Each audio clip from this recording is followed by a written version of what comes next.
اگر یسوع مسیح خدا کے بیٹے ہوتے تو کیا خدا اپنے بیٹے کی امت کو اس طرح ذلیل و خوار کرتا؟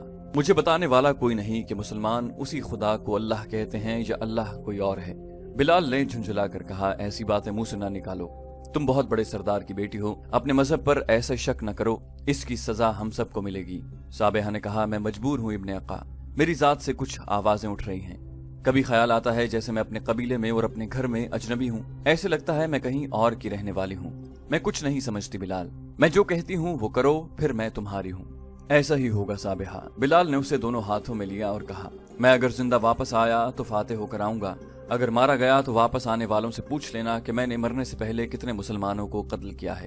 بلال سنہ کی رات کی تاریکی میں غائب ہو گیا۔ صابحہ بنت ربیہ بن بجیر وہیں کھڑی بلال کو سائے کی طرح رات کی تاریکی میں تحلیل ہوتا دیکھتی رہی۔ 3 یا 4 راتیں ہی گزری تھیں۔ سنہ کی خیمہ گاہ اور عیسائیوں کی بستیاں تاریکی میں ڈوبی ہوئی تھیں۔ رمضان 12 ہجری کا تیسرا یا چوتھا چاند کبھی کا افق میں اتر چکا تھا۔ انسانوں کا ایک سیلاب سنہ کی طرف بڑھا رہا تھا۔ یہ مدینہ کے مجاہدین کی فوج تھی جو سیلاب کہلانے کے قابل نہیں تھی، کیونکہ ان کی تعداد 15 یا 16 ہزار کے درمیان تھی اور دشمن کی نفری 3-4 گنا تھی۔ خالد رضی اللہ عنہ نے سنہ پر بھی مزیح والا داؤ آزمانے کا فیصلہ کیا۔ انہوں نے اپنے مجاہدین سے کہا کہ دشمن کو اور اپنے آپ کو بھی مہلت دینا خطرناک ہوگا، اللہ ہمارے ساتھ ہے، فتح اور شکست اسی کے ہاتھ میں ہے، ہم اسی کی ذات باری کے نام پر کفر کی آگ میں کودے ہیں۔ خالد رضی اللہ عنہ نے اور بھی بہت کچھ کہا تھا۔ مجاہدین کے انداز میں جوش و خروش پہلے والا ہی تھا، جسموں میں البتہ وہ دمخم نہیں رہا تھا، لیکن عزم روز اول کی طرح زندہ و پائندہ تھا۔ جیسا کہ پہلے کہا گیا ہے کہ 15-16 ہزار کے لشکر سے دشمن پر شبخون مارنا اس لیے خطرناک ہوتا ہے کہ خاموشی برقرار نہیں رکھی جا سکتی اور دشمن قبل از وقت بیدار ہو جاتا ہے۔ اس میں دشمن کی گھات کا خطرہ بھی ہوتا ہے۔ خالد رضی اللہ عنہ نے ان خطروں سے نمٹنے کا یہ انتظام کر رکھا تھا کہ پہلے شبخون کی طرح اب کی بھی انہوں نے اپنے لشکر کو 3 حصوں میں تقسیم کر دیا تھا۔ سالار بھی وہی تھے جنہیں پہلے شبخون کا تجربہ حاصل ہو چکا تھا۔ اب جاسوسوں نے انہیں دشمن کے قیام کی جو اطلاعیں دی تھیں، ان کے مطابق مدائن کی فوج اور عیسائیوں کا لشکر ایک ہی خیمہ گاہ میں نہیں تھے۔ خیمہ گاہ میں صرف مدائن کی فوج تھی اور عیسائی اپنی بستیوں میں تھے۔ یہ بنی تغلب کی بستیاں تھیں۔ جاسوسوں نے ان بستیوں کے محل و وقوع بتا دیے تھے۔ خالد رضی اللہ عنہ نے اپنی فوج کے ایک حصے کی کمان سالار قاقا کو اور دوسرے حصے کی کمان سالار ابو لیلہ کو دے دی تھی۔ تیسرا حصہ اپنی کمان میں رکھا تھا۔ انہوں نے قاقا اور ابو لیلہ کو عیسائی قبیلے بنی تغلب کی بستیوں پر شبخون مارنا تھا، جو بستیوں کی نسبت ذرا قریب تھی۔ تینوں حصوں کو بیک وقت حملہ کرنا تھا۔ مورخین نے لکھا ہے کہ خالد رضی اللہ عنہ نے حکم دیا تھا کہ کسی عورت اور کسی بچے پر ہاتھ نہ اٹھایا جائے۔ کفار کو مزیح کے مقام پر مسلمانوں کے ایک شبخون کا بڑا ہی تلخ تجربہ ہو چکا تھا۔ انہوں نے سنہ کی خیمہ گاہ کے ارد گرد پہرے کا بڑا سخت انتظام کر رکھا تھا۔ گشتی پہرے کا انتظام بھی تھا۔ 4 گھڑ سوار خیمہ گاہ سے دور دور تک گشت کرتے تھے۔ مسلمان جاسوسوں نے خالد رضی اللہ عنہ کو اس انتظام کی بھی اطلاعیں دے دی تھیں۔ خالد رضی اللہ عنہ نے اس انتظام کو بیکار کرنے کا بندوبست کر دیا تھا۔ سنہ سے کچھ دور خالد رضی اللہ عنہ کی فوج پہلے سے طے کیے ہوئے منصوبے کے مطابق رک گئی۔ اسے آگے کی اطلاع کے مطابق آگے بڑھنا تھا۔ چند ایک شتر سوار جو مسنہ بن حارثہ کے آزمائے ہوئے چھاپا مار تھے آگے چلے گئے تھے۔ وہ اونٹوں کے قافلے کی صورت میں جا رہے تھے۔ وہ سنہ کی خیمہ گاہ سے ابھی دور ہی تھے کہ انہیں کسی نے للکارا۔ وہ رک گئے اور اپنی طرف آتے ہوئے گھوڑوں کے ٹاپ سننے لگے۔ 4 گھوڑے ان کے پاس آ کر رکے۔ کون ہو تم لوگ؟ ایک گھڑ سوار نے ان سے پوچھا۔ ایک شتر سوار نے بڑے ڈرے ہوئے لہجے میں جواب دیا، مسافر ہیں، اور کسی بستی کا نام لے کر کہا کہ وہاں جا رہے ہیں۔ شتر سوار 8-10 تھے اور ان میں سے ایک 2 گھڑ سواروں کو بتا رہا تھا کہ وہ کہاں سے آئے ہیں اور کہاں جا رہے ہیں۔ دوسرے شتر سوار اونٹوں کو آہستہ آہستہ حرکت دیتے رہے حتیٰ کہ 4 گھڑ سوار ان کے نرغے میں آ گئے۔ ایک گھڑ سوار نے بڑے روب سے حکم دیا، اترو اونٹوں سے۔ 4 شتر سوار اونٹوں سے اس طرح اترے کہ اوپر سے ایک ایک گھڑ سوار پر جھپٹے۔ ان کے ہاتھوں میں خنجر تھے جو گھڑ سواروں کے جسموں میں اتر گئے۔ انہیں گھوڑوں سے گرا کر ختم کر دیا گیا۔ 4 مجاہدین 4 گھوڑوں پر سوار ہو گئے اور دشمن کی خیمہ گاہ تک چلے گئے۔ ایک سنتری انہیں اپنے گشت سوار سمجھ کر ان کے قریب آ گیا۔ اندھیرے میں 2 گھڑ سوار اترے اور اس سنتری کو ہمیشہ کی نیند سلا دیا۔ انہوں نے کئی اور سنتریوں کو خاموشی سے ختم کیا اور واپس آ گئے۔ خالد رضی اللہ عنہ بے صبری سے ان کا انتظار کر رہے تھے۔ وہ جو اونٹوں پر گئے تھے 4 گھوڑے بھی ساتھ لے آئے تھے۔ انہوں نے خالد رضی اللہ عنہ کو بتایا کہ راستہ صاف ہے۔ خالد رضی اللہ عنہ نے سرگوشیوں میں قاصدوں کو دوسرے سالاروں کی طرف اس پیغام کے ساتھ دوڑا دیا کہ ہلہ بول دو۔ اس وقت تک گھوڑوں کے منہ بندھے ہوئے تھے